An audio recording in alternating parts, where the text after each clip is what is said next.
म्हणून शरण जावे सर्व भावे देवासी तुहा उतरील पार भवदुस्तर नदीचा बहु आहे करुणावंत अनंत हे नाम जा तुका म्हणे साक्षी आले तरी केले प्रगट तुहा उतरील पार भवदुस्तर नदीचा पांडुरंग करू प्रथम नमन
ज्यांची वावी केला वास त्यासी नसावे उदास।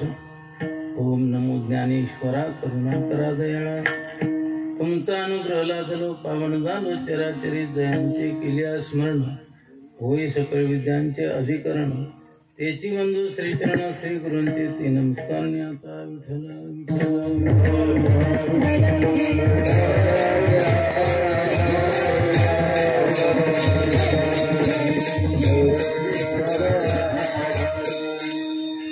म्हणवनी शरण जावे सर्व भावे देवासी तो अवतरील पार भव दुस्तर नदीचा. प्रस्तुत कीर्तन सेवेकरता घेतलेला आपण देहूचे सुप्रसिद्ध साधू वैराग्याचे मूर्तिमंत पुतळे बुद्धीची जिव्हाळ्या अशी असणारी तुकोबाराय यांचा 4 चरणाचा असून उपदेश प्रकरणातील आहे. या अभंगामध्ये तुकोबाराय सुंदर असा उपदेश करतो. या अभंगावर काही चिंतन करण्यापूर्वी काही विचार मांडण्यापूर्वी 1-2 गोष्टी सांगणं आवश्यक आहे. अशा पुण्य पवित्र भूमी करंजगाव, या करंजगावच्या उगले पाटील वस्तीवर हा कार्यक्रम काय निमित्ताने आयोजित केला हे निमित्त सर्वांना ज्ञात आहे, तरी सांगणं उचित आहे. हरिभक्त परायण कैलासवासी गंगा भागीरथी सारजाबाई अण्णा पाटील उगले त्या आपल्यातून प्रभुचरणी लीन झाल्या आणि त्यांच्या दशक्रिया विधी निमित्त या ठिकाणी त्यांचे धीर जनार्दन लाडू पाटील, त्यांचा मुलगा अशोक अण्णा पाटील उगले, पुतण्या श्री संजय जनार्दन पाटील उगले, दुसरा पुतण्या आप्पासाहेब जनार्दन पाटील उगले, दुसरा मुलगा बाळासाहेब अण्णा पाटील उगले आणि तिसरा मुलगा तानाजी अण्णा पाटील उगले. मुलगी सौ शोभाबाई अशोक पाटील शेजूळ आणि पुतणी अलकाबाई किशोर पाटील. या परिवाराने हा कार्यक्रम या ठिकाणी आयोजित केला. त्या निमित्ताने ही सेवा माझ्या वाटेवर हरिभक्तपरायण पांडुरंग महाराज पवार यांनी ही सेवा माझ्या वाटेवर दिली. आपल्या चरणापर्यंत येऊन पोहोचलो. 5-10 मिनिटं उशीर झाला असेल, त्याबद्दल क्षमा याचना करतो. पण लेट का होईना पण थेट आपल्या चरणापर्यंत येऊन पोहोचलो. सर्वांचं दर्शन घडलं, मी माझे भाग्य समजतो. या निमित्ताने कीर्तन म्हणलं की नोही एकल्याचा खेळ म्हणून मेळ जमवला. या ठिकाणी टाळकरी म्हणून आवाज कमी ठेवायचा. टाळकरी म्हणून प्रकाश महाराज वाघ, डॉक्टर प्रकाश महाराज वाघ, 2 प्रकाश या ठिकाणी असल्यामुळे प्रकाशाची कमतरता नाही. साईनाथ महाराज भायगावकर, पांडुरंग महाराज पवार, बाळासाहेब वाघ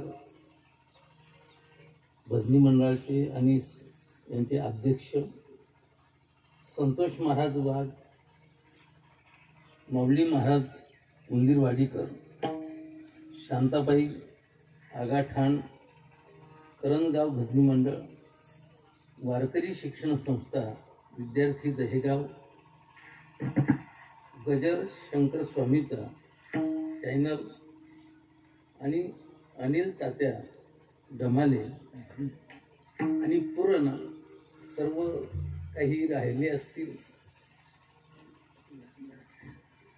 पण जे बी राहिले त्यांच्याही नावाचा उल्लेख झाला असं समजून सर्वांना वंदन करतो. आणि लाऊडस्पीकरवाले चोपदार, विनेकरी, पेटी मास्तर आणि गावागावातून आलेले सर्व ज्ञाती बांधव, इष्टमित्र परिवार, माता भगिनी, तरुण वृद्ध बालगोपाल सर्वांच्या उपस्थितीमध्ये हा कार्यक्रम या ठिकाणी संपन्न होत आहे. ज्यांनी लिहून दिलं ते हरिनाथ महाराज, त्यांनी स्वतःचं नाव काय लिहिलं नाही. या सर्वांच्या उपस्थितीमध्ये हा कार्यक्रम संपन्न होते. जी व्यक्ती जन्माला येते त्या व्यक्तीचा मृत्यू हा अटळ असतो.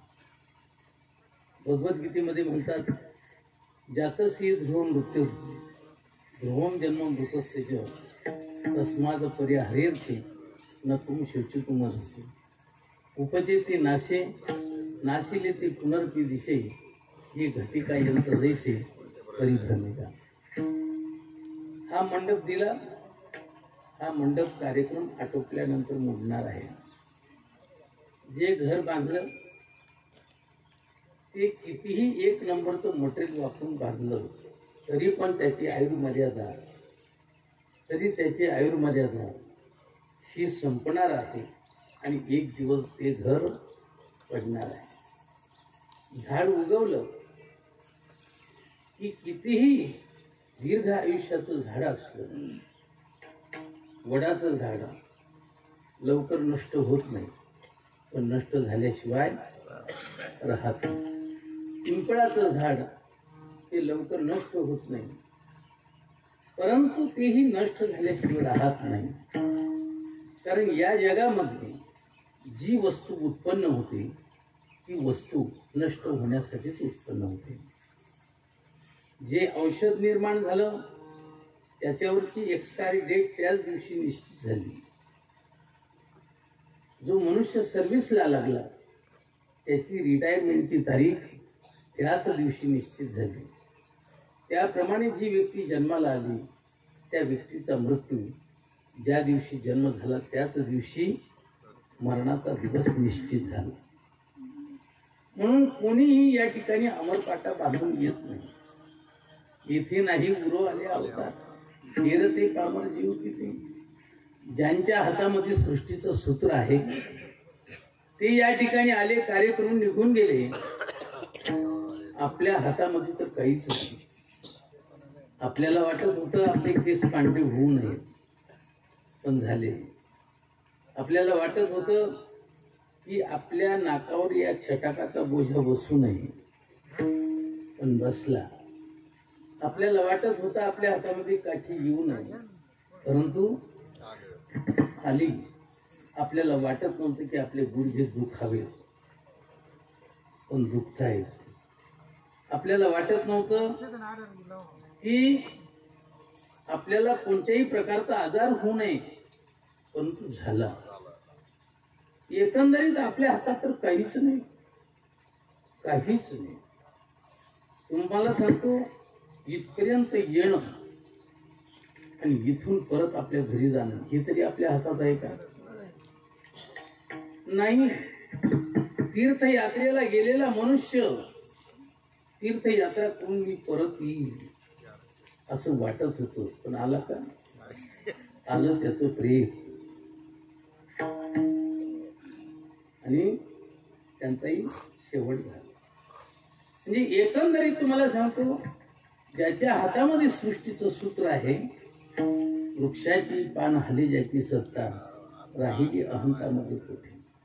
वृक्षाचं पान देखील ज्याच्या सत्तेनं हलतं तो परमात्मा. कर्तुम अकर्तुम अन्यथा कर्तुम शक्तिवान त्याला देखील या ठिकाणी राहता आलं नाही.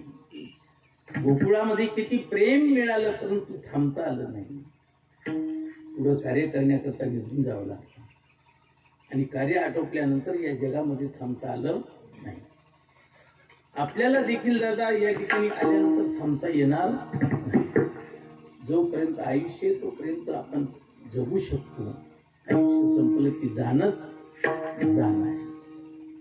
पण जात असताना मरावी तरी कीर्तिरूपी गुरावे. तुका म्हणे एका मरणीची सरे उत्तमची पुढे कीर्ती मागे. सुरत से कीर्त बडी बिन पंख उड जाय सुरत तो जाती रही कीर्त कबू न जाय. उत्तम कीर्ती पाठीमागं राहणं गरजेचं आहे. कंसाची पण कीर्ती आहे, कृष्णाची पण कीर्ती आहे, रामाची पण कीर्ती आहे, रावणाची पण कीर्ती आहे. पण कंसाची आणि रावणाची कीर्ती ही अपकीर्ती आहे आणि कृष्णाची आणि रामाची जी कीर्ती आहे ती सुकीर्ती आहे. म्हणून माणसाने उत्तम कीर्तीने पाठीमागं जगणं हे अतिशय महत्वाचं आहे.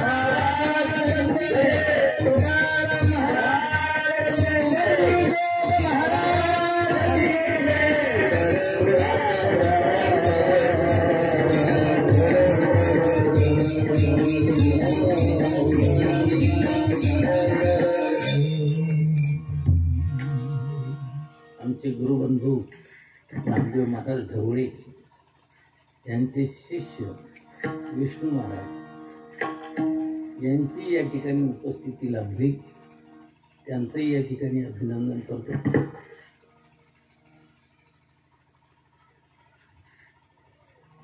चांगली कीर्ती पाठीमागं राहणे हे अतिशय महत्वाचे. कबीरा जब हम पैदा हुए जग हसे हम रोए, अब ऐसी करनी कर चलो हम हसे जग. माणसाने लोकांच्या अंतःकरणात बसावं, लोकांच्या डोक्यात नाही बसावं. काही लोक डोक्यात बसतात. जे माणसं डोक्यात बसतात ना त्यांच्याकडे पाहिल्यानंतर डोक्याला आपोआप आड्या पडतात आणि माणसाला त्याच्याकडे पाहिल्यानंतर कसं कसं होतं. पण अंतःकरणात जर कधी मनुष्य बसला ना तर तो मनुष्य भेटल्यानंतर म्हणा, नंतर त्या माणसाचा वियोग झाल्यानंतर म्हणा, माणसाच्या डोळ्यातून अश्रू येतात. आपण कोणाला रडवायचं नाही, परंतु लोकांनी आपल्यासाठी रडलं पाहिजे, असं जीवन जगलं पाहिजे. आणि असं जीवन शारदाबाई या ठिकाणी जगल्या. त्यांना जीवनामध्ये बरेचसे सुखदुःख प्राप्त झाले. त्याच्यात मोठं दुःख म्हणजे पती जाण्याचं. त्याही वेळेला माझंच कीर्तन होतं वाटते. तर पती जाण्याचं दुःख किती मोठं असतं हे फक्त त्या माऊलीलाच माहिती असतं. कारण पती पत्नी हे क्षणाचं नातं, पण कायम स्वरूपाचं मित्रत्वाचं नातं. आणि तुम्हाला सांगतो, ज्या वेळेला गाडीचे दोन्ही चाक असतात त्यावेळेला गाडी रोडवर असते.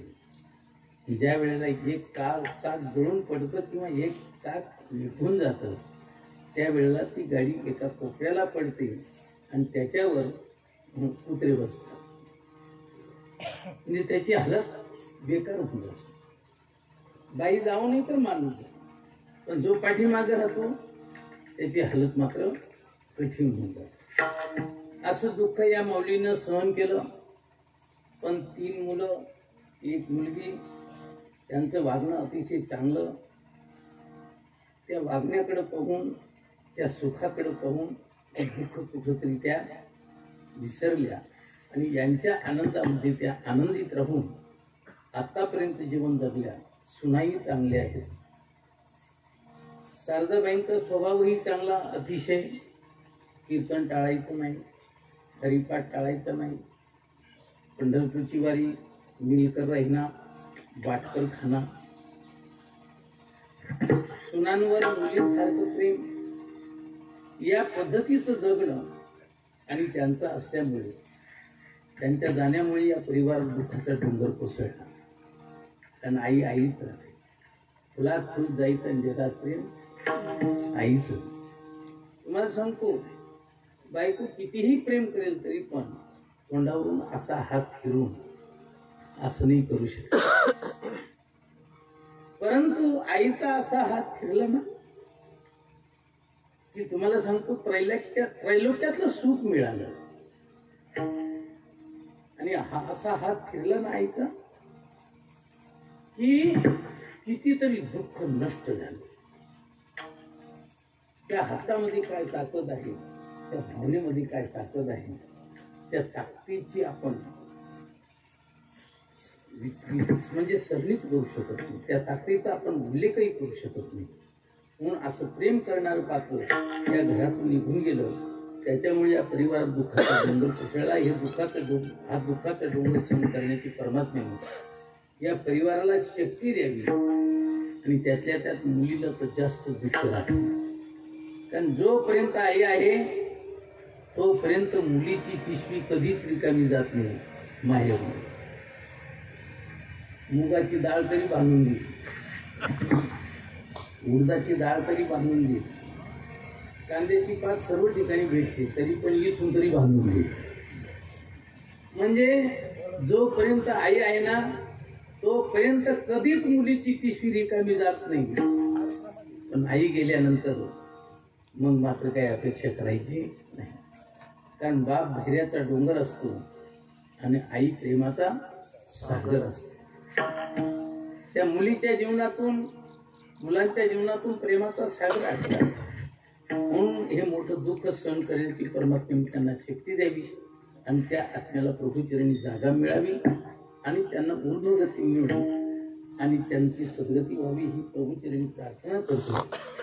आणि त्या निमित्ताने सेवेसाठी जो अभंग निवडला तो प्रसंगाला अनुसरून असा. उपदेश प्रकरणातील तुकोबाराय या अभंगामध्ये उपदेश करतात. कथनाचे शास्त्रामध्ये 4 प्रकार आहेत: आज्ञा, अनुज्ञा, अभ्यर्थना आणि उपदेश. आज्ञा आणि उपदेश करणारा मोठा राहतो, आज्ञा आणि उपदेश ऐकणारा लहान. पण आज्ञा आणि उपदेश याच्यामध्ये अंतर आहे. काहींना सारखंच वाटत असेल, परंतु आज्ञा आणि उपदेश याच्यामध्ये फरक आहे. ज्या वेळेला समोरच्या व्यक्तीचा हिताचा विचार करून बोलल्या जातो त्याला उपदेश म्हणतात. आणि ज्या वेळेला समोरच्या व्यक्तीचा हिताचा विचार न करताना काही सांगितलं जातं तर त्याला आज्ञा म्हणतात. बिडी पेटून आण ही आज्ञा आहे, पण समोरच्याचं काय हित आहे? तंबाखूची पुडी घेऊन ये ही आज्ञा आहे, पण त्याचं काय कल्याण आहे? जर कधी त्याला ती सवय लागली तर कॅन्सरची बिमारी होईल एक दिवस. म्हणजे उपयोग काय? मला सांगतो, एक पोलीस होता, परंतु झाला पोलीस, परंतु ते पिण्याच्या नादामध्ये त्याची नोकरी गेली आणि त्याची इतकी हालत खराब झाली. तो मंदिरासमोर बसून राहायचा. त्याचं नाव प्रभाकर होतं. त्याला मी विचारलं, अरे प्रभाकर, तुझी हालत फार खराब झाली. म्हणजे या हालत होण्याच्या पाठीमागं माझ्या बापाचा हिस्सा आहे. म्हणजे बापाचा हिस्सा कस काय, बापाचा वाटा कस काय? म्हणले, बाप दारू पित होता, मला दारू आणायला सांगत होता, मी नॉन स्टॉप गाडीने जात होतो, येत होतो. पण एक दिवस नॉन स्टॉप गाडीला स्टॉप दिला आणि एक ग्लास मारून त्याच्यामध्ये कमी दिसायला लागली. नदीला पाणी नव्हतं, स्वतःची वॉटर सप्लाय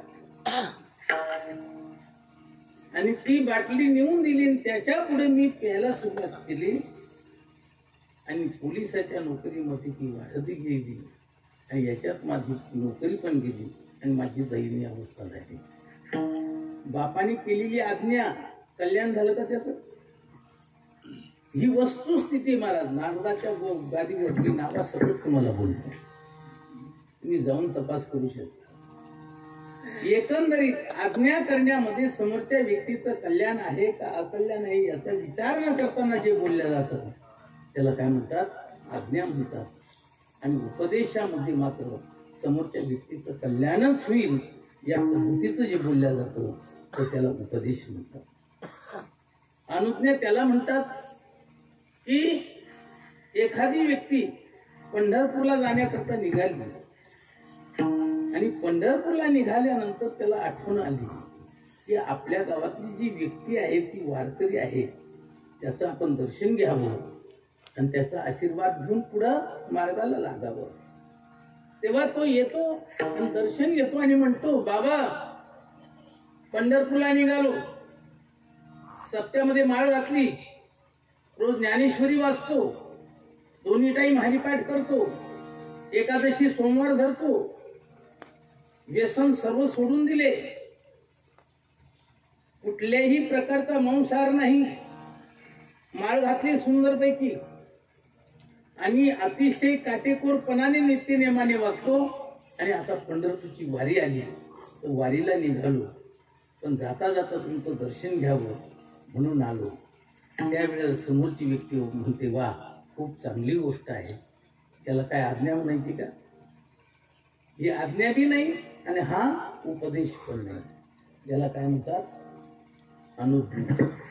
म्हणजे त्यांनी हाती घेतलेलं जे कार्य, त्या कार्याला संपुष्टी देणं, बळकटी आणण्यासाठी सपोर्ट देणं, संमती देणं, याला काय म्हणतात?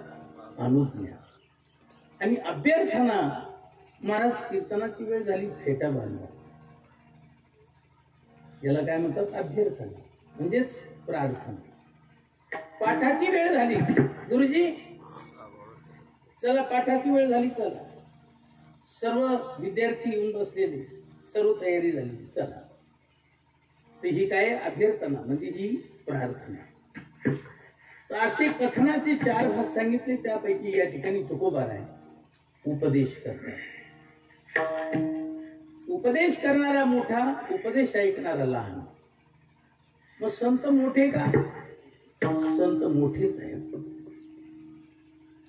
या जगामध्ये संतांपेक्षा कोणी मोठं नाही. साधू थोर जाणा, साधू थोर जाणा, साधू थोर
साधू थोर आहे.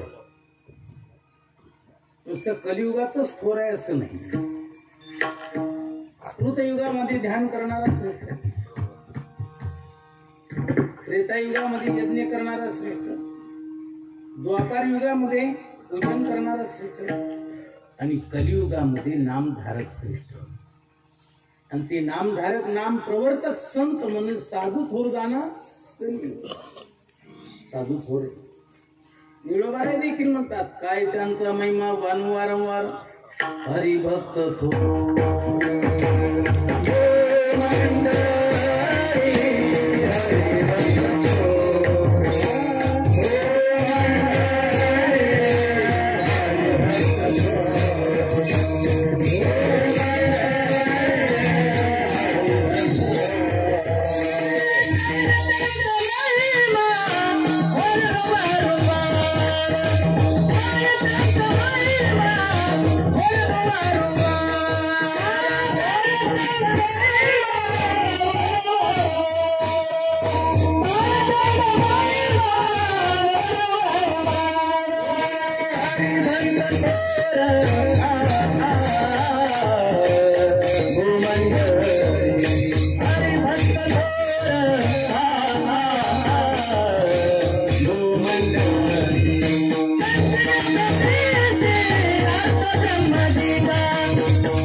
या भूमंडळामध्ये हरिभक्त थोर आहे, म्हणजे संतही मोठे. मोठेपणा दोन प्रकारचा होतो, सापेक्ष मोठेपण आणि निरपेक्ष मोठेपण. घरामध्ये 3 भाऊ आहेत. 3 भावापैकी जो हा आहे तो मोठा आहे, त्याच्या शेजारचा त्याच्यापेक्षा लहान आहे, पण त्याच्या शेजारचा त्याच्याही पेक्षा लहान आहे. मग आता जो मधला आहे तो मोठा आहे का नाही? मोठा आहे, पण मोठ्यापेक्षा लहान आहे, लहान्यापेक्षा मोठा आहे. हे जे मोठेपण आहे ते सापेक्ष मोठेपण. निरपेक्ष मोठेपण कशाला म्हणतात? का हो घरामध्ये तुम्हीच मोठे? अरे घरातच नाही, गावात नाही मोठा. गावात माझ्या वयाचा कोणीच नाही आज, म्हणजे मीच मोठा, बाकी कोणी मोठं नाही. याला कोणचं मोठेपण म्हणतात? निरपेक्ष मोठेपण. मोठेपणा अजून 2 प्रकारचा आहे, सांसिद्धिक मोठेपण आणि स्वयंसिद्ध मोठेपण. आपलं नैमित्तिक मोठेपण आणि संसिद्ध मोठेपण. नैमित्तिक मोठेपण कशाला म्हणतात? अहो सत्यनारायण करायचं आहे, सत्यनारायण करण्याकरता बायको पाहिजे होती, पण बायको नाहीये. मग काय करायचं? सुपारी खोसून घ्या. सुपारी खोसली म्हणजे याची बायको कोण झाली? सुपारी झाली. बरं, ही सुपारी बायको कुठपर्यंत? 2 पोरं होईपर्यंत, बरोबर ना? कोणी झोपेच्या दोंडीत हो म्हणून. अरे दादा, तिचं जे मोठेपण आहे ते फक्त पूजा होईपर्यंत, नंतर ती सुपारी आडकीत त्या खाली येते, तोंडात जाते. सत्यनारायण करायचा, सत्यनारायण करायचा, पूजा करण्याकरता गणपती पाहिजे, पण तू गणपती नाही, मग चला सुपारी. मग सुपारीला आसन, सुपारीला आंघोळ, सुपारीला अभिषेक आणि सुपारीला नैवेद्य, आणि सत्यनारायण झाला. आणि ती सुपारी गणपती राहिला का? ती ब्राह्मणाच्या आडकीत्या खाली, आणि ती आडकीत्या खाली येऊन तोंडात आणि थुकण्यात. म्हणजे तिचं जे मोठेपण आहे ते कोणचं आहे? नैमित्तिक. तुम्हाला सांगतो, आमदार घ्या, खासदार घ्या, सरपंच घ्या, सभापती घ्या, झेडपी अध्यक्ष घ्या, मंत्री घ्या, जंत्री घ्या, यांचं जे मोठेपण आहे हे सर्व नैमित्तिक मोठे. आणि हे नैमित्तिक मोठेपण कधीही टिकणार नसतं, हे जाणार नाही. नवरदेवचं मोठेपण, जोपर्यंत आहड आहे अंगाला, बाशिंग आहे डोक्याला, तोपर्यंत संडासाला ब्यान, चहा प्यायला ब्यान, आजूबाजूला लांडगे, उरलेलं खाण्याकरता किंवा आहे त्या वस्तूंवर ताव मारण्याकरता, जमा करण्याकरता. जर कधी घाम आला तर पुसायला एक बाई, घाम पुसायला. ज्या वेळेला टाळी लागते त्या वेळेला ती बाई अशी हळूच तरी पुसते. घाम घाम नसतो ती, तरी पण लोकांना देखाव म्हणून हळूहळू पुसते. आणि नंतर ज्या वेळेला वखराच्या पाठीमागे जातो त्या वेळेला बादलीभर घाम निघतो. त्यावेळेला ही लग्नात घाम पुसणारी कुठे गेली? म्हणजे त्याचा जो मोठेपणा आहे तो मोठेपणा टिकणारा नाही. म्हणून तुम्हाला सांगतो, हे नैमित्तिक मोठेपण जे असतं ते जाणार असतं, आणि जे संसिद्धिक मोठेपण असतं, स्वयंसिद्ध मोठेपण असतं, तर ते कधी जाणार नसतं. संतांचं मोठेपण जे आहे ना ते संसिद्धिक मोठेपण आहे, ते कधी जाणार नाही. या शरीराचं मोठेपण जे ना ते नैमित्तिक मोठेपण आहे. जोपर्यंत या शरीरामध्ये आत्मा आहे तोपर्यंत याच्यासाठी जीवन आहे. जोपर्यंत आत्मा या शरीरामध्ये आहे तोपर्यंत याला सुंदरपैकी कपडे, कपड्याला इस्त्री, सर्व काही. पण ज्या दिवशी आत्मा निघून जातो त्या दिवशी त्याचा मोठेपणा राहतो का नाही. दाराशी गर्दी जमा होते आणि म्हणतात आता याला फुका, काडी लावा, मोठेपणा जाणार.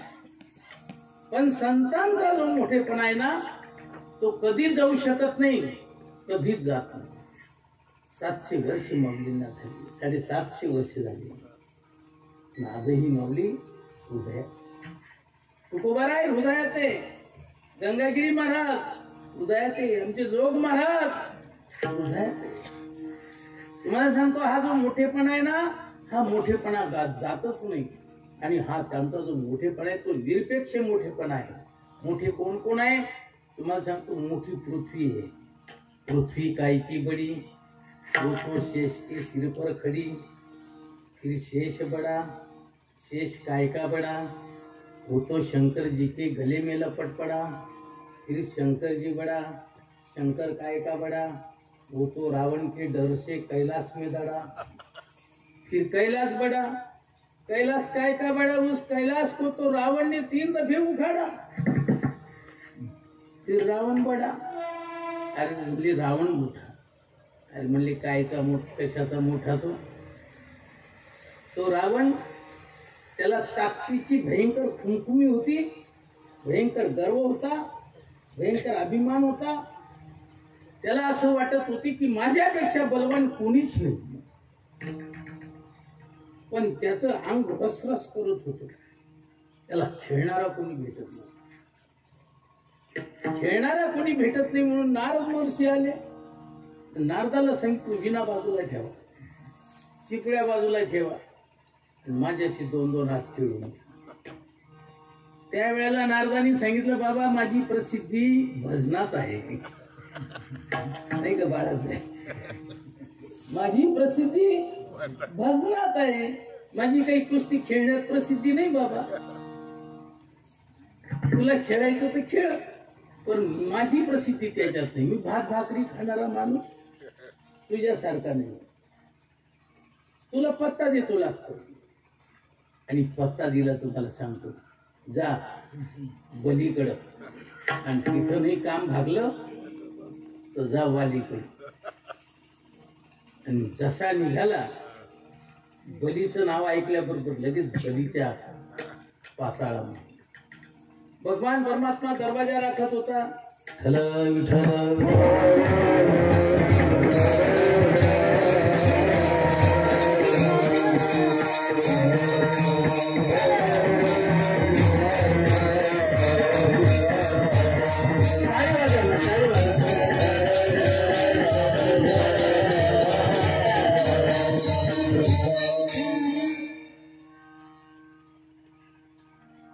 मला आज जायचंय म्हणले, मालकाची परवानगी आणतो. भगवान परमात्म्याने सांगितलं, कारण तो राखे दारवंटा बळीचा शांती झाला, अर्जुनाचा दास सेवकाचा हो साचा अंकित दास होता तो.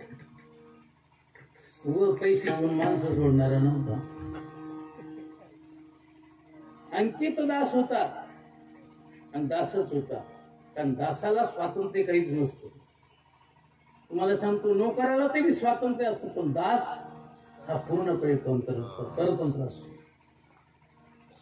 मालकाला विचारलं आलाय असा दार तोंडाचा, येऊ द्यायचं का? येऊ द्या. आणि त्या वेळेला बळीराजा बायको बरोबर सारीपाट खेळत होता. आणि सारीपाट खेळत असताना त्याला सांगितलं बसा म्हणले मी तुमच्याशी खेळण्याकरता आलो. म्हणजे मग बस खेळायला. म्हणली हे नाही खेळायचं मला, हा बायांचा खेळ म्हणले हा नाही खेळायचा मला, मर्दानी खेळ खेळायचा. म्हणजे मग थोडं थांब, आमचा एवढा डाव होऊ दे. नवरा बायकोचा डाव होता तो, एवढा डाव होऊ दे. बरं म्हणले बसतो. आणि तुम्हाला सांगतो जी सोंगटी होती ना ती अशी गडबडत लांब पडली. रावणाला सांगितलं तेवढी सोंगटी आणून दे गड्या. रावण गेला, त्यांनी 2 बोटाने उचलण्याचा प्रयत्न केला पण उचलल्या गेली नाही. 20 हात लावले तरी पण उचलल्या गेली नाही. शेवट घामाघूम झाला आणि थकून एका ठिकाणी बसला. बायकोला सांगितलं तू आण ती प्यादी, ती सोंगती तू आण. बस गेली बाई आणि 2च बोटांनी उचलली आणि खेळायला सुरुवात झाली. रावण उठला आणि म्हणायला लागला येतो बरं का. अरे तू खेळायला आला होता आणि येतो जिरली माझी. तुम्हाला सांगतो माझ्या बरोबर एक गायक होता. तो फुडफुड करायचा. मी म्हटलं याला का नाही अजून घाटाचं पाणी दिसलं नाही म्हणून त्याला घेऊन आलो. आणि तो आपला एक गायक होता थोडस वाकडं तोडले बर का. बापरे मी 20 हात लावून सोंगटी उठली नाही आणि ह्या बाईनं 2च आणि हिचा हा नवरा. बरं येतो म्हणले मी आणि गेला आणि जाऊन वालीला 2 हात खेळून घे माझ्याशी. त्यावेळेला वालीला वाटलं बरं झालं दहा तोंडाचं भावलं आलं. उचललं आणि बगलात दाबलं आणि 4 समुद्राचं स्नान करून आला. बगलात काय विसरून गेला. जसे केसच होते का काय. बगलात काय विसरूनच गेला. आणि घरी आल्यानंतर पोरांनी विचारलं पप्पा बगलात काय. म्हणले अरे हा हे 10 तोंडाचं भावलं सापडलं. म्हणले तुम्हाला खेळण्याकरता आणलं आणि अंगदाच्या पाळण्याला चांदवा म्हणून वर बांधलं. आणि ज्या वेळेला अंगद लघुशंका करायचा त्यावेळेला त्याची तहान भागायची. अशी फटफटीत झाली. म्हणजे वाली बलवाने वाली बडा. त्यावेळेला दुसरा म्हणता रे वाली काय का बडा. उस वाली को तो रामचंद्र प्रभु ने एक बाण में उखाड़ा. एका बाणा त्याची पुण्यतिथी केली. मग राम बडा. अरे राम काय का बडा. वो राम तो हनुमान जी के हृदय में. सांगा देवाला जे आपल्या हृदयामध्ये कोंडू शकतात ते देवापेक्षा मोठे असते. नाही सोताणी काठी, नाही सोताणी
बसुनी ते थोरी आता नाही सत्ता आणि काही. संत हे तुम्हाला सांगतो त्यांची सर्व ठिकाणी सत्ता, त्यांच्यापेक्षा कोणी मोठं नाही, तेच मोठे. म्हणून देवाला ते आपल्या हृदयामध्ये साठवू शकतात. ही गवसनी पक्वाजाची मोठी पक्वाज म्हणतात, गवसनी मोठी म्हणून पक्वाज त्याच्यात सांगवतात. हा हार्मोनियम त्याच्यापेक्षा त्याची जी पिशवी आहे, त्याची जी बॅग आहे, ती बॅग मोठी आहे. मनुष्य मोठा का शर्ट मोठा? शर्ट मोठा म्हणून माणसाचा अंग झाकू शकते. टोपी मोठी का डोकं मोठं? टोपी मोठी म्हणून डोकं त्याच्यात बसू शकतो. तुम्हाला सांगतो संत मोठे म्हणून देव त्यांच्या हृदयात सामावू शकतो. म्हणून धरीला पंढरीचा चोर, गळा बांधून या हृदय बंदीखाना केला. हात विठ्ठल कोंडीला साठविला राही हृदय संपुष्टी. बाहेर 10 कोटी मोठी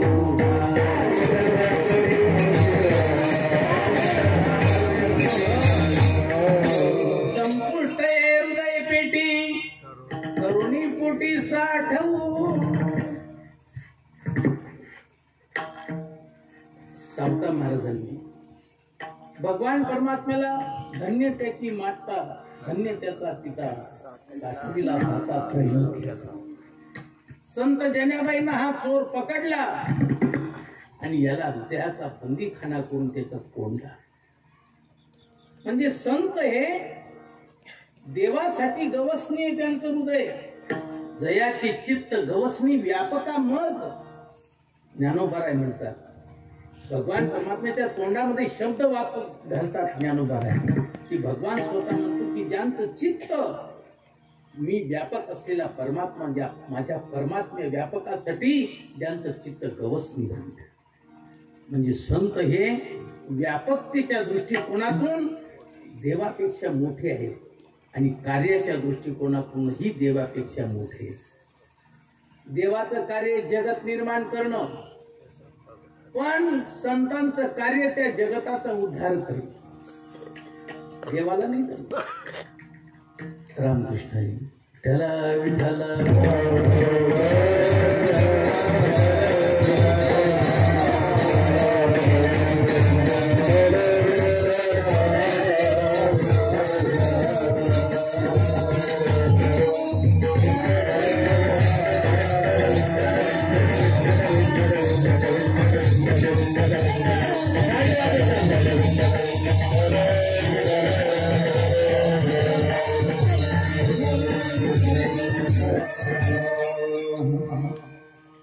रात्र आडवी गेली लगेच दर्शन झालं.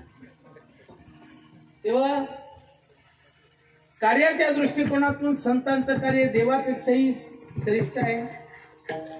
देवाने वाणी दिली पशुला, पण त्या पशुच्या वाणीतून वेद बोलवण्याची शक्ती कोणी दिली? संतांनी दिली. पशुमुखे वेद बोलविला, रेड्यामुखे वेद बोलविला, गर्भोद्भिजांचा हरविला. काय सांगू देवा काय ज्ञानोबाची ठाण. काय सांगू देवा काय ज्ञानोबाची ठाण. काय सांगू देवा ज्ञानोबाची ठाण. काय सांगू देवा ज्ञानोबाची ठाण.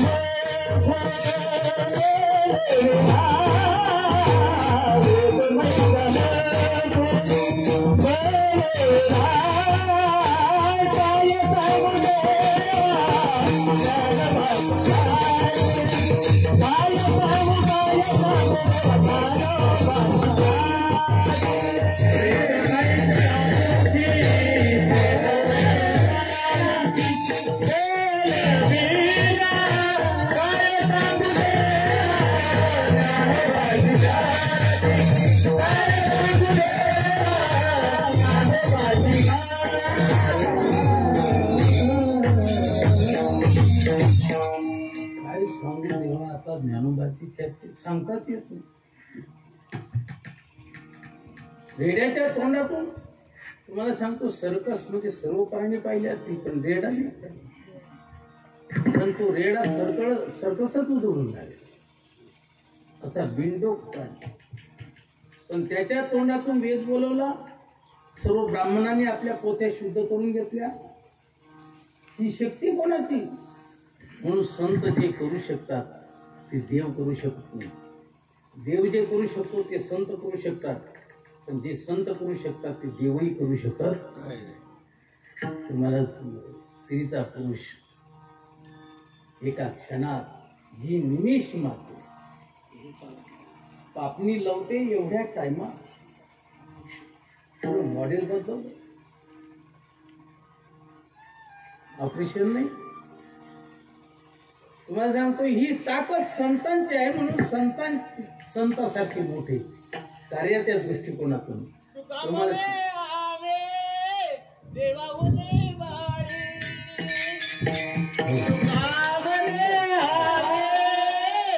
सुंदर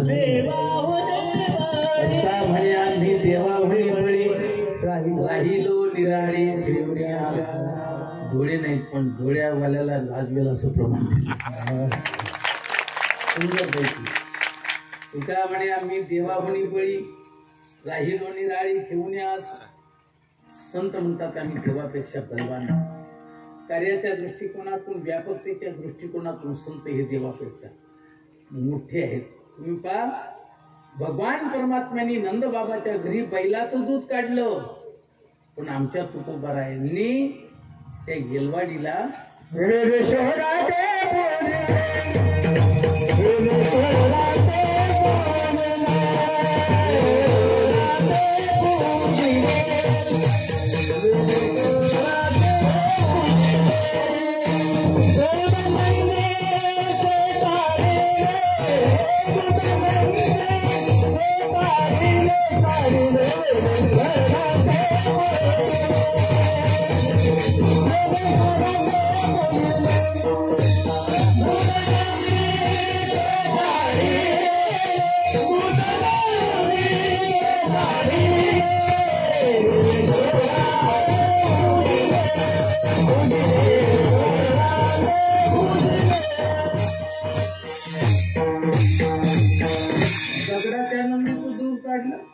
म्हणजे देवाला शक्य झालं नाही, ते संतांनी करून दाखवलं. असे संत सर्व दृष्टिकोनातून निरपेक्ष मोठे आहेत आणि संपूर्ण जगत त्यांच्या दृष्टिकोनातून लहान आहे.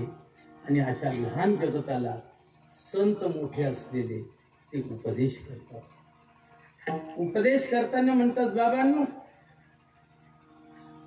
तुम्हाला कोणाला तरी अनुसरायचं आहे, पण त्याला अनुसरा की नंतर दुसऱ्याला अनुसरायचं काम नाही पडलं पाहिजे. अशा सावलीत जा की परत सावली शोधायचं काम नाही पडलं पाहिजे. त्याचा आश्रय करा की परत त्याचा आश्रय सोडून दुसऱ्याचा आश्रय करण्याचं काम नाही पडलं पाहिजे. मग कोणाचं अनुसरण करता? तुकोबाराय म्हणतात त्याचं अनुसरण करा की जो देवाचा देव आहे आणि असा स्वयंभू असलेला परमात्मा, त्याचं अनुसरण करा अभंगाच्या पहिल्या चरणात.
जडाला शरण जाऊ नये, जीवाने जीवाला शरण जाऊ नये, जीवाने देवाला शरण जाऊ, जीवाने जडाला शरण जाऊ नये. पण बहुअंशी जीव जडाला शरण गेले. सर्व विषय जे आहेत ते जड आहेत. मला याच्यावर विस्तार करायला वेळ नाही, पण जेवढे विषय आहेत ना ते सर्व कसे जड आहेत. आणि त्या जड विषयाला शरण जाऊन उपयोग नाही.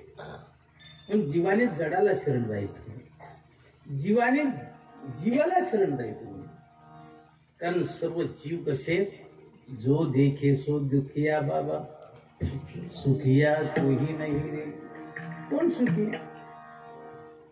कोणी सुखी नाही. या ठिकाणी उभे असलेले बी सुखी नाही आणि बसलेले बी सुखी नाही. कपात वाजवणारा बी सुखी नाही आणि हार्मोनियम वाजवणारा बी सुखी नाही. तुम्हाला सांगतो, मी सुखी राहिलो असतो ती खुर्ची कशाला दिली ठेवली असते. आणि तुम्ही सुखी राहिले असते तर तुमचे आसन जर कधी पाहिले तर वेगळे वेगळे आसने. म्हणजे तुम्ही पण सुखी नाही. ही मंडळी सुखी राहिली असती तर कोणाचे हात असे, कोणाचे हात काळाला धरून, म्हणजे ते पण सुखी नाही. तुम्हाला सांगतो, कोणी सुखी नाही. बंगलावाला बी सुखी नाही आणि झोपडीवाला बी सुखी नाही. पैशावाला बी सुखी नाही आणि ज्याच्याजवळ पैसे नाही तो बी सुखी नाही. गोरा गोमटा बी सुखी नाही आणि काळा मोठक बी सुखी नाही. उंचा पुरा बी सुखी नाही आणि ठेंगणा बी सुखी नाही. सळ पातळ बी सुखी नाही आणि जाडजूड तर मुळी सुखी नाही. म्हणजे तुम्हाला नाही बोल, एकंदरीत तुम्हाला सांगतो, कोणी सुखी नाही. नी पुत्री रडे तो रडे, सात पुत्री डोळा ना उघडे. कोणी सुखी नाही. म्हणून एका दुःखी जीवाने दुसऱ्या दुःखी जीवाला शरण जाणं. राणी या दुःखी दुःखी भेटले, वांग फुली फुलले झाड जैसे. तुम्हाला सांगतो, एक मनुष्य उपवासी दुसऱ्या उपवासी माणसाला भेटला, त्याला काय पोटभर जेवण भेटेल का?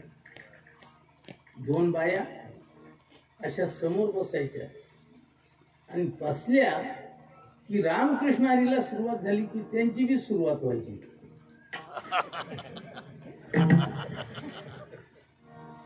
बरं, नुसत्या त्या झोपायच्या नाही तर एकमेकाच्या अंगावर पडायच्या. मग लोकांमध्ये हास्या पिकायचा, कीर्तनात विक्षेप व्हायचा. महाराजांनी सांगितलं, तुम्हाला जर कधी कीर्तनात झोप येते ना, तुम्ही घरून गाद्या घेऊन या, तिकडे पडत जा, पुढे नका बसू. पण त्यांना वाटायचं आपण पुढेच बसलं पाहिजे. मग त्यांना वाटलं की झोप येऊन याच्याकरता आपण काय करावं.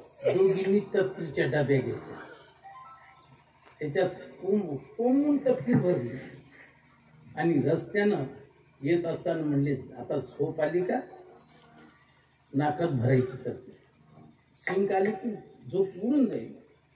पण का ग, जर कधी मला झोप आली तर मला तर तपकीर म्हणता येणार नाही. मासं कर, माझ्या नाकात तू घालून दे, आणि तुला जर कधी आली तर मी घालून दे. असा विचार करून आल्या आणि समोर बसल्या. दोघींना एक सेकंदही मागं पुढं नाही, सारखीच झोप लागली. कोणाच्या नाकात कोणी तपकीर घालायची. त्यांनी जर कधी कीर्तनकाराच्या हातात दिला असत, त्यांनी हुमून दिली असती. अरे पण दोन्ही बाया सारख्या झोपल्या, कोणी कोणाच्या नाकात. सर्व दुःखी, कोणी कोणाला शरण.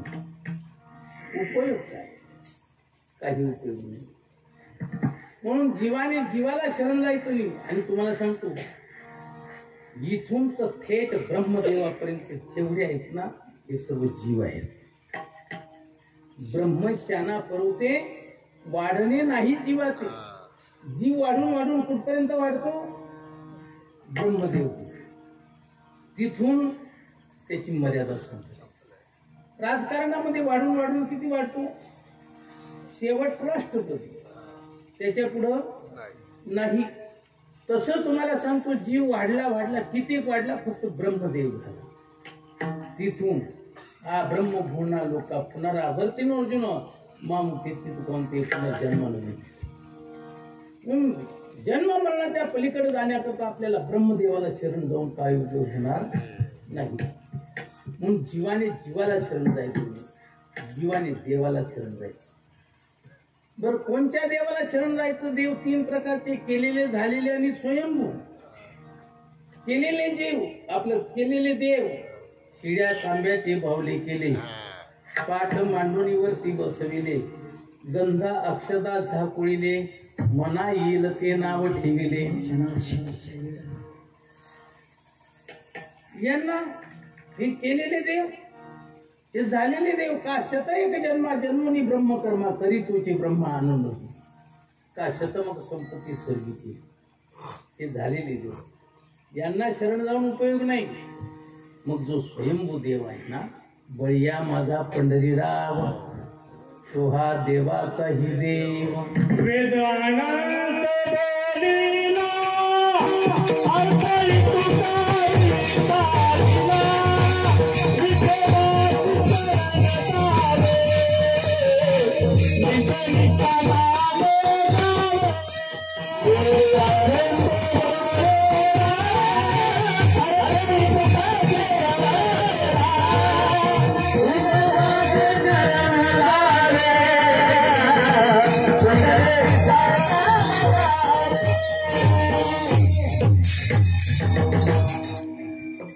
वेदाने सांगितलं की त्याला शरण जा,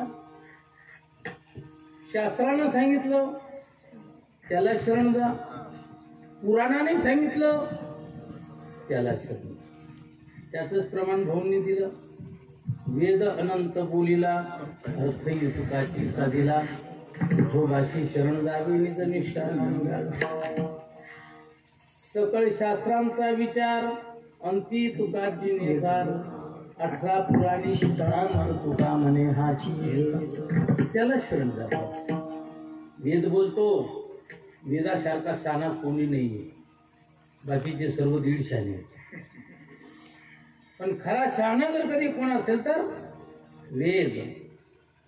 वेद बोलतो त्याला शरण जा. निर्णय करणारे सर्व शास्त्र ते म्हणतात त्याला शरण जा. सर्व पुराण त्याचं गीत गातात आणि सर्वांना सांगतात तुम्ही त्याला शरण जा. दादा संतही म्हणतात, हे साथी आली या ओळगा पुढारीकडे, ओळगा शारंग धरू, शारंगधराकडे वळा. संत म्हणतात. तुम्हाला सांगतो, स्मृती ग्रंथ बोलतो, सर्व धर्मान परित्यज्य मामेकम शरणं व्रज, अहं त्वा सर्व पापेभ्यो मोक्षयिष्यामि मा शुचः. तुला सर्व पापातून मुक्त करतो, मला शरण ये. स्मृती ग्रंथ. तमेव शरणं गच्छ सर्व भावेन भाव. त्याला शरण जा. पण त्याला शरण जायचं, पण कसं शरण जायचं हे महत्वाचं. सर्व भावे देवासी म्हणवनी शरण जावे, सर्व भावे देवासी. सर्व भावाने त्याला शरण जायचं. सर्व भावाने शरण जाणं म्हणजे काय? ज्ञानोबा म्हणतात, तया हवाच्या चित्तांग देवोनिया शरण रीघ, महोदधी का गांगरी गाली जैसी. तुमचा जो अहम आहे तो अहम बाजूला टाका. देवाजवळ जात असताना छाती फुगून जाऊ नका. तुमची 1 तोळ्याची अंगठी तिकडे ठेवा, नाही तर पंक्तीत मिरवा. इथं हे वाढ, तिथं ते वाढ. तो नवनिधीचा मालक आहे, लक्ष्मी त्याची दासी आहे, लक्ष्मीचा तो पती आहे. जिच्या संकल्पाने स्वर्ग मोडतो, जिच्या संकल्पाने स्वर्ग घडतो, ती त्याची कोण आहे? दासी. त्याच्याकडे जायचंय ना, तुमचा गर्व बाजूला टाका, सर्व गर्व सोडून बाई चला हरिपाशी. कुठलाच ताठा चालणार नाही. मी गायक आणि मी लायक आणि मी कीर्तनकार आणि मी शास्त्री मी पुराणिक. तिकडे जागकाडी लावतो. हे सर्व विसरावं लागतं तिथं. थोरपणा पहाची सांडली इतपत्ती आगवी विसरली. जगापेक्षा मी अतिशय लहान आहे इतके नम्र व्हा. माझ्यापेक्षा सर्व मोठे आहेत, माझ्यापेक्षा सर्व श्रेष्ठ आहेत आणि मी सर्वांपेक्षा लहान आहे. इतके लहान होऊन म्हणजे आपला जो अहम आहे ना तो अहम टाकून द्या. आणि तुम्हाला सांगतो आपला अहम शरीराच्या ठिकाणी आहे आणि संतांचा अहम परमात्म्याच्या ठिकाणी. तुम्हाला मला जर कधी विचारलं तुम्ही कोण, मी आमका आमका, पण संतांना जर कधी विचारलं तुम्ही कोण, ते नाही सांगत हरिनाथ महाराज मी हरिनाथ, मी वासुदेव तत्वता कळू येईल विचारिता, आहे ठाऊक सभाग्य संता, नाही तुझा अनेक मागुरागा. तुम्हाला सांगतो त्यांचा अहम परमात्म्याच्या ठिकाणी आणि आपला अहम अनात्म्याच्या ठिकाणी. मग अनात्म्याच्या ठिकाणचा अहम काढायचा आणि तो परमात्म्याच्या ठिकाणी लावायचा. याला म्हणतात अहम न शरण. दुसरं अहम वाचा, वाणीने शरण. वाणीने फक्त बस हरी बोला ना तरी अबोला, व्यर्थ गलबला करू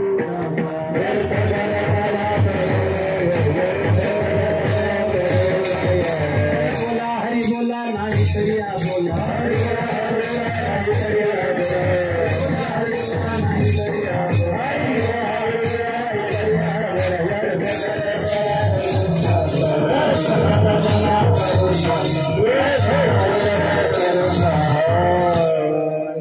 हरी बोला. बोलायचं असेल तर हरीच बोला. तुका म्हणे वाचा वाहिली अनंत, अनंताला वाहून दिली ना समर्पिली वाणी. पांडुरंग घेतेच दिली. पांडुरंगाला समर्पण केली ना मग या वाणीनं दुसरं काही बोलू नका. बोलायचं असेल तर हरीच बोला आणि हरी बोलायचं नसेल तर आ बोला, पण व्यर्थ बडबड करू नका. लोक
असं वाटतं हा जीव ह्या टाळकऱ्यांवरून ओवाळून टाका.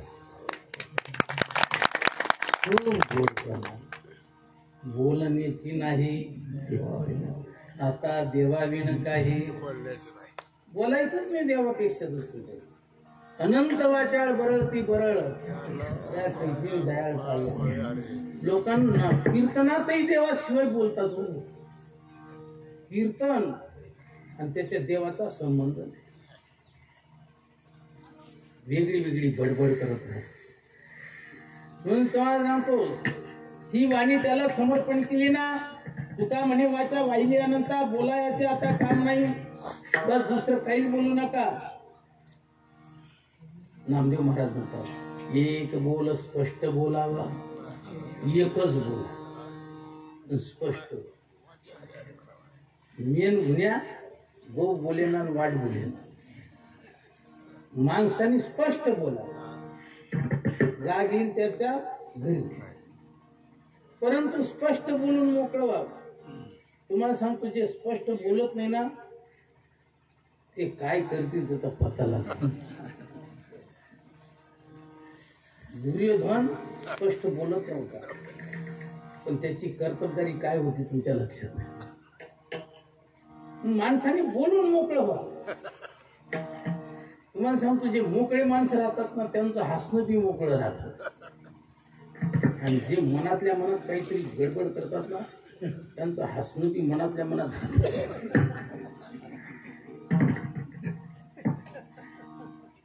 हे जर कधी मनातल्या मनात हसले समजून नाही काहीतरी गडबड होणार आहे, काहीतरी भानगड होणार आहे. हे जे मोकळ्या मनाचे जे राहतात ना हे एकदम मोकळेच राहतात ते विचार. हो, ते मोकळे राहतात. तुम्ही एकच बोला. रामवीर नाभिभाषते. रामचंद्र प्रभू डबल शब्द बोलत नाही. दिलेला शब्द कधी चूक होत नाही. आपण दिलेला शब्द टाळू नका. वचना फिरते ते अधमजन. जे माणसं वचनाला फिरतात ते अधम असतात. म्हणून एकच बोला आणि स्पष्ट बोला आणि वाणीने हरी हरी बोला. संतांचा समागम धरा. संतांचा समागम फार महत्वाचा आहे. तुमच्या जीवनामध्ये ब्रह्मानंद निर्माण होईल. तुमच्या जीवनातलं दुःख पुरच्या पुरं चाललं जाईल. म्हणून वाणी त्याला समर्पण करा. वाणीने त्याचं चिंतन करा. ही आहे वाचीची शरणागती. आणि चित्ताची शरणागती. चित्ती तुझे पाय डोळा रूपाचे ध्यान, रूपाचे ध्यान,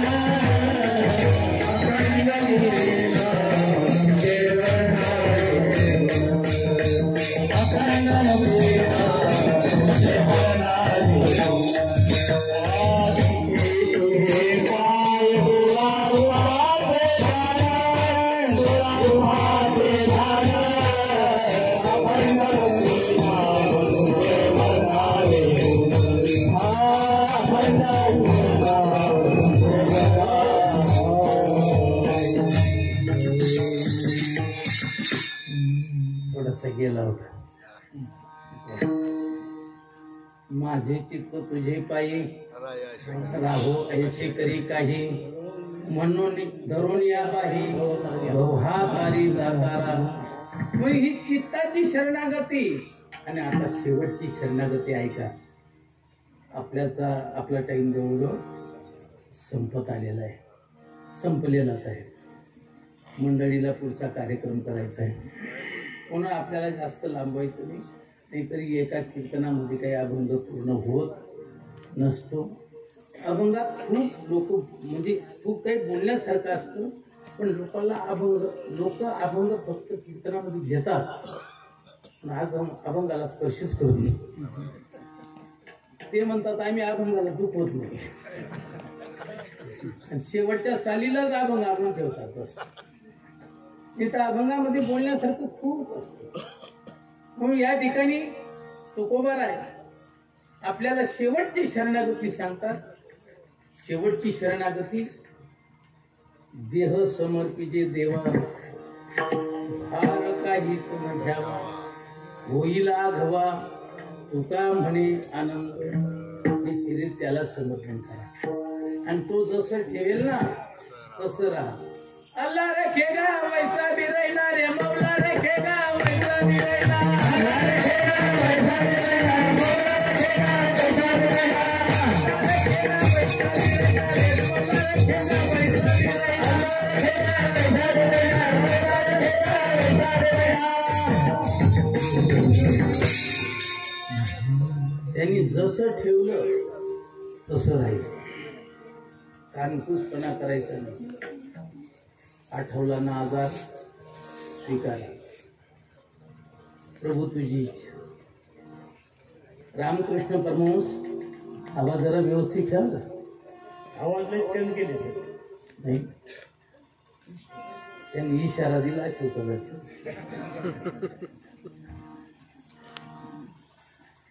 रामकृष्ण परमहंसांना कॅन्सर झाला. रामकृष्ण परमहंस रडायचे. भक्त लोकांनी म्हणायचं, मला देवीशी तुमचं बोलणं होतं, देवी तुमच्याशी बातचीत करते. मग सांगा ना देवीला, रोज तुम्हाला दर्शन देण्याकरता येते, रोज तुमच्याशी बातचीत करते. सांगा देवीला, माते हा माझा आजार दुरुस्त कर. रामकृष्ण परमहंसांनी काय म्हणावं, ती जगत जननी आहे, ती माझी आई आहे, लेकरांना काय योग्य आहे तिला कळतंय, म्हणून मी सांगणार नाही. आपण तर काहीच करत नाही देवाचं, तरी पण खापर हंडी देवाच्याच नावाने. देवानं असं कसं केलं, देवानं कसं. मला सांगतो तो काहीच करत नसतो, तो साक्षी आहे. तुमच्या कर्माचे बरे वाईट फळ तो फक्त देत असतो. तुका म्हणे देवावरी का रुसावे, मनासी विचारावे काही. कोणत्या काय काय केलं तू सांग, आठवा ना काय काय दिवे लावले, कुठे कुठे लावले, कसे कसे लावले. कीर्तनात तरी व्यवस्थित राहिले का. गोसाव्याच्या रूपी हिरी परणारी तयाचे अंतरी काम लोक, कीर्तनाच्या वेळे रडे पडे लोळे, प्रेमाविन डोळे गळताती. टिळे टोपी माळा देवाचे गबाळे वागवी सुमंगळ पोटासाठी. अरे परमार्थ तरी तू व्यवस्थित केला का राजा, काय देवाला दोष देत, त्याला दोष द्यायचा नाही. मग ते त्याला समर्पण करून द्या, आणि तो जसा ठेवेल ना तसं. मंगळसूत्र ज्याच्या हातचं घातलं ना, त्यांनी जे पातळ आणलं ते ने सताई होत. ज्या रंगाचं आणलं त्या रंगाचं नेसा. असं नका बोल काय बोळ आणलं म्हणून. मला नटायचंय तुमच्यासाठी. तुमच्या आवडीचा रंग आहे ना, मला आवडतो. तुम्हाला हे पातळ आवडलं ना, मला आवडलं. पतीच्या आवडीमध्ये बाईनं आपली आवड मिळून द्यायला पाहिजे. त्याप्रमाणे तुम्हाला सांगतो, जो माळकरी आहे तो टाळकरी आहे, जो परमार्थिक आहे त्यांनी त्याला समर्पण करून द्यायचं, आणि त्यांनी जसं ठेवलं तसं राहायचं. देह समर्पीचे देवा फार काही न घ्यावा, होईला घवा तुका म्हणे आनंद.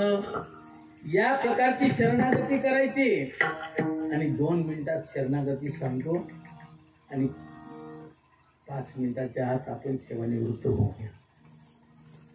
अनुकूल्य से संकल्प, शास्त्र काय म्हणतो, देवाशी अनुकूल राहण्याचा संकल्प करा. प्रतिकूल्य से वर्जन, त्याच्याशी कधी प्रतिकूल राहण्याचा प्रयत्न करू नका. प्रतिकूल्य वर्जन, वर्जून टाका ते प्रतिकूल. रक्षेची ती विश्वासा, कोणत्याही प्रकाराने तो माझं रक्षण करणारे हा विश्वास ठेवला. गोत्रत्व वर्णम तथा, आणि जो कोणी तुम्हाला सहकार्य करेल त्या सहकार्य करणाऱ्याच्या रूपामध्ये तोच आहे अशी भावना करा. आणि सतत करता त्याच्या समोर दीन व्हा. रडायचं असेल तर त्याच्या समोर रडा, लोकांसमोर रडू नका. तुमची दीनता लोकांना सांगू नका. लोक रडून विचारतील, हसून तुमचं लोकांजवळ सांगतील. म्हणून रडायचं असेल तर त्याच्या पुढे रडा, आणि शेवट आत्मनिक्षेप हा आत्मसमर्पण करून द्या. अशी शरणागती केली ना, मग काय होईल, तो हा उतरील पार, तो हा उतरील पार, तो हा उतरील पार, तो हा उतरील पार,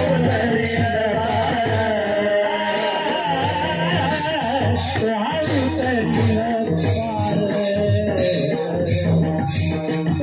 उतरील पार.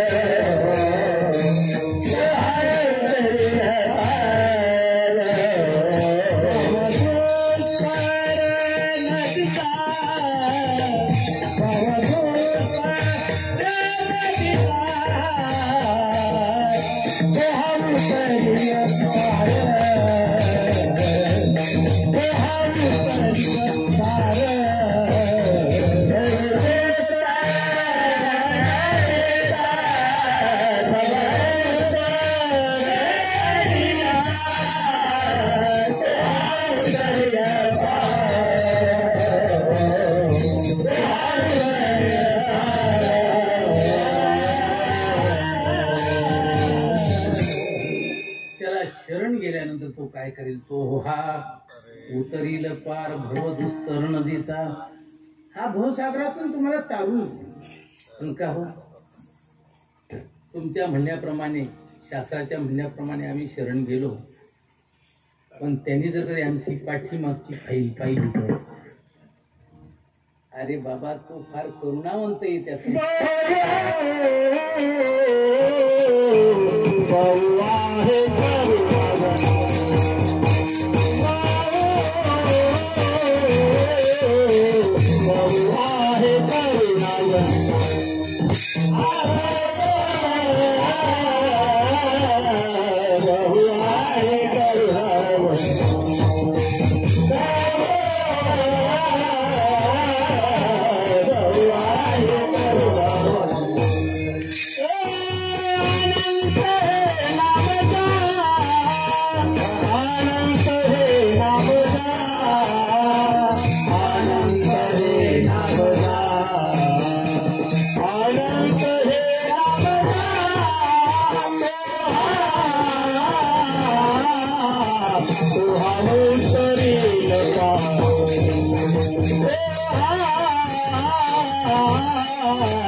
तो फार करुणावंत आहे, त्याचं नाव अनंत आहे.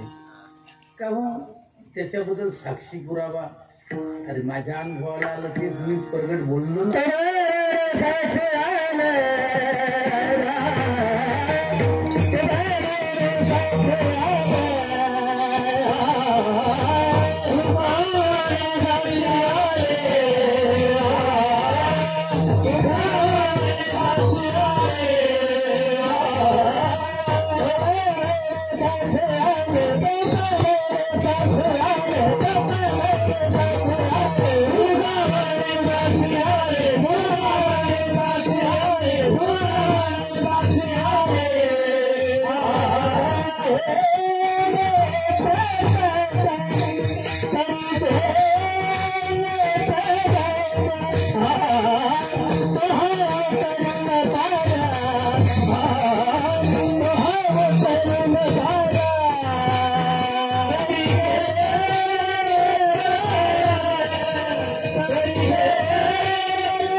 म्हणूनी शरण जावे सर्व भावे देवासी तोहा उतरील पार भव दुस्तर नदीचा बहु आहे करुणावंत अनंत हे नाम जा तुका म्हणे साक्षी आले तरी केले प्रगट तोहा उतरील पार भव दुस्तर नदीचा.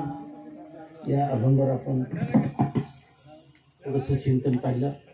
वेळ संपली, झालेली सेवा प्रभूचरणी समर्पण. कैलासवासी गंगा भागीरथी हरिभक्त परायण शारदाबाई अण्णा पाटील उगले या सेवेचं पुण्य त्यांना प्राप्त हो. तुम्ही सर्वांनी जे नामस्मरण केलं असेल टाळी वाजवून ते पुण्य त्यांना प्राप्त हो. अन्नदानाचं पुण्य 10 दिवस हरिपाठ केला असेल रोज ते पुण्य आणि 10 दिवसामध्ये जे सत्कर्म केलं असेल ते सर्व पुण्य शारदाबाईंच्या आत्म्याला प्राप्त हो आणि त्यांची ऊर्ध्वगती हो आणि त्यांचे आशीर्वाद त्यांची 3 मुलं, त्यांची मुलगी आणि त्यांची पुतणी आणि त्यांचा दीर यांच्यावर त्यांची कृपा बरसत राहो आणि त्यांच्या कृपेनं त्यांच्या आशीर्वादानं त्या सर्वांचं चांगलं होत राहो ही प्रभूचरणी प्रार्थना. आणि तीर्थयात्रेला जे गेलेले भाविक होते तर ते खरं म्हणजे भाग्य त्यांचं की लोकांना तीर्थाला मरण मागतात पण येत नाही. पण या ठिकाणचे भाविक भक्त तीर्थाला गेले आणि त्या ठिकाणी पार्थिव देहाचा त्याग केला आणि कायमस्वरूपी तीर्थयात्रा करत राहिले. आणि सांडोनी अंगीची खोळी सर्प निघाला पाताळी ती त्वचा कोण सांभाळी तैशी झाली. अशा प्रकारची त्यांची स्थिती आणि त्यांना सद्गती प्राप्त झालेली आहे. तर त्यांनाही सद्गती प्राप्त हो ही सर्व आमचे टाळकरी गायक वादक जमलेले या ठिकाणचे सर्व भाविक भक्त आणि ज्ञाती संबंधित सर्वांच्या वतीने त्यांनाही भावपूर्ण श्रद्धांजली समर्पण करतो. या परिसरातले कार्यकर्ते नेते समाजाला चांगल्या प्रकारची दिशा दाखवणारे असे सर्व नेते यांच्याही वतीने मी त्यांना भावपूर्ण श्रद्धांजली समर्पण करतो. शारदाबाई यांच्याही आत्म्याला भावपूर्ण श्रद्धांजली अर्पण करून सेवेला पूर्ण विराम देतो. खरं म्हणजे एवढ्या भाग्यवान माता की एक कीर्तनकार भेटत नाही, पण या ठिकाणी कितीतरी कीर्तनकार उपस्थित आहेत. उभ्या असलेल्यांमध्ये कीर्तनकार आहेत, बसलेल्यांमध्ये कीर्तनकार आहेत, समोर बसलेल्यांमध्ये कीर्तनकार आहेत. आणि असं जे एवढे कीर्तनकार या ठिकाणी जमा होणं, एवढे टाळकरी जमा होणं म्हणजे मला तर असं हे दहाव्याचं कीर्तनच वाटलं नाही. मला वाटलं मी आळंदीत कीर्तन करतोय, आळंदीच्या घाटावर कीर्तन करतोय काय असं मला वाटत होतं. कारण आळंदीच्या जोग महाराजांच्या सत्यामध्ये तेव्हा मी काल्याचं कीर्तन केलं ना त्यावेळेला हे काळ. तर तसं मला या ठिकाणी वाटलं. तेव्हा या मातोश्रीच्या आत्म्याला चिरशांती प्राप्त ही प्रभूचरणी प्रार्थना करतो. परत भाऊंचे आभार मानायचे राहिले.